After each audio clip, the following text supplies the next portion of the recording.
Doyen honoraire de la faculté de lettres de l'UNIKIN.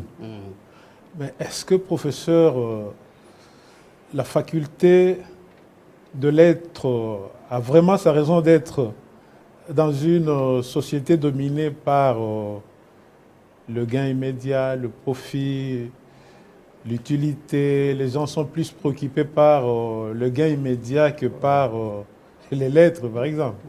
Oui, vous avez raison de poser cette question.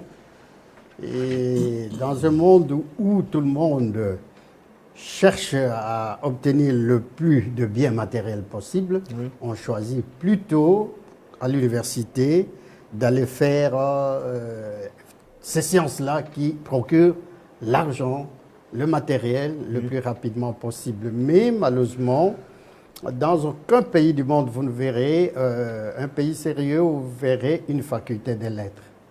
La faculté des lettres, c'est une faculté non pas de production des biens matériels, mais de production des biens culturels, spirituels. Et ce sont des biens aussi importants que les biens matériels. Vous savez que la faculté des lettres, avec notamment les humanités, c'est une faculté qui forme l'homme, qui forme l'âme de l'homme.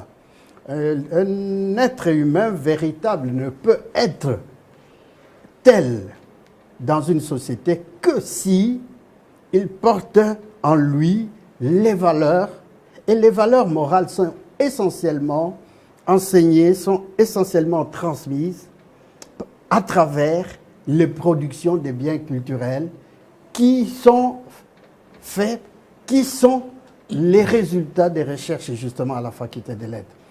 Ça, c'est du côté des humanités. Et quand on ajoute, par exemple, la philosophie comme telle, là, c'est encore le sommet parce que c'est elle qui donne à la société la pensée la plus appropriée pour pouvoir bien vivre ensemble, pour pouvoir bien faire évoluer la société. Et vous savez que la philosophie, c'est-à-dire la pensée exigeante, c'est elle qui a créé la plupart des valeurs, y compris dans nos sociétés traditionnelles. C'est la pensée, c'est la réflexion approfondie qui est critique et qui fait voir à la société le chemin à suivre.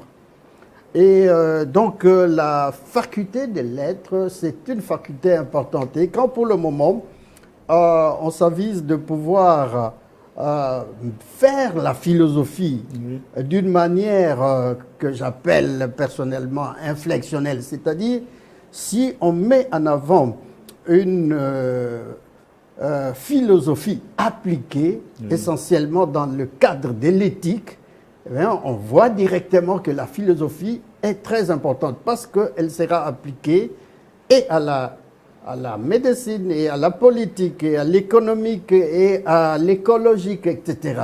Pour le moment, c'est cela qui est au cœur véritablement de toutes les réflexions parce qu'on sait, on voit que la réflexion philosophique aide l'homme à mieux s'acheminer dans la vie.